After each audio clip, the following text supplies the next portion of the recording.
Et Et ça, c'est cadré à ce jour? En fait, parce que tu m'as dit, il y a comment ça s'appelle, une une norme. certification, une norme. Alors, c'est pas une certification parce que la norme ISO 26000 n'est pas certifiable, mais il y a des labels qui en découlent, qui peuvent être des labels génériques, comme le label engagé RSE de l'AFNOR, par exemple. Il y en a d'autres.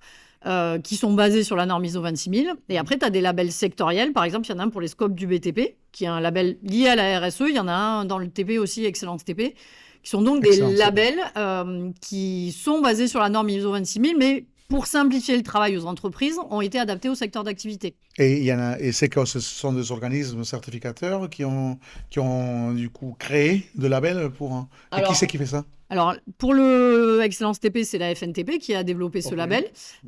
Ils ont des parcours de formation avec TP Demain qui sont liés justement à toutes ces questions de diminution de l'impact environnemental, etc., sur la partie travaux publics, et qui forment justement tout un tas d'entreprises sur le sujet.